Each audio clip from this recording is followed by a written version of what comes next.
TMNT Shellraiser, located at Nickelodeon Universe in the American Dream Mall, located in East Rutherford, New Jersey, is currently the world's steepest coaster at the time of this recording. This was my very first Gerstlauer Eurofighter, and today I will be sharing my thoughts about my experience on this coaster. So without further ado, let's get into the video.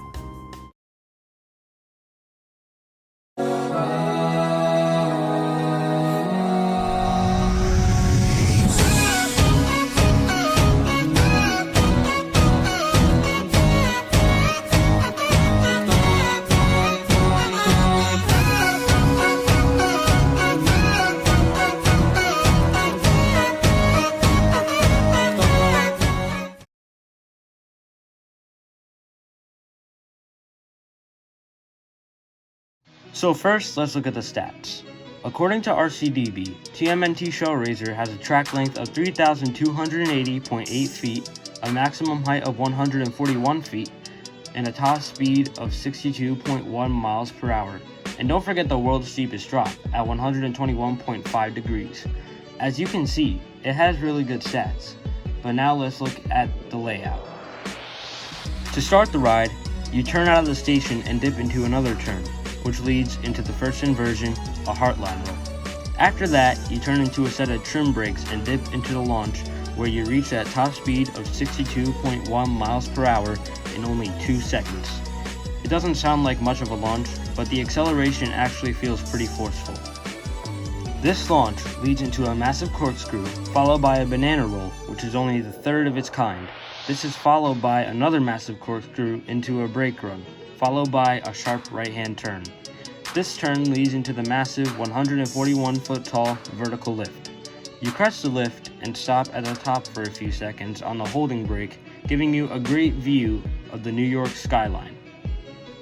The holding brake releases and you slowly move forward into the world's steepest drop at 121.5 degrees and crest over rapidly. You are guaranteed to get some great ejector airtime during this drop.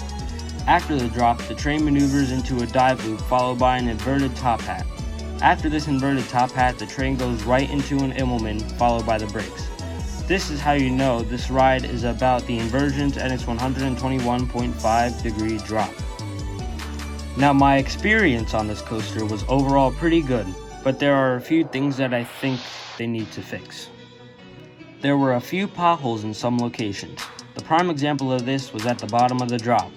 Going in, I heard about this ride being rough, but I thought whoever said it was just simply rode it on a bad day. This was not the case, however, because when I rode it, coming off the launch was a bit bumpy, but at the bottom of the drop, it gave me a headache.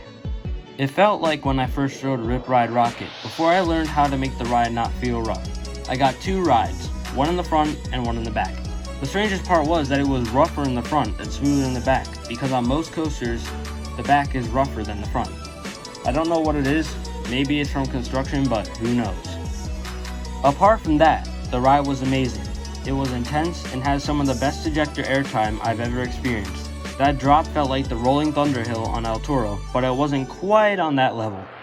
So for my overall score, I'm going to give it a 9 out of 10, and that's just because of the roughness.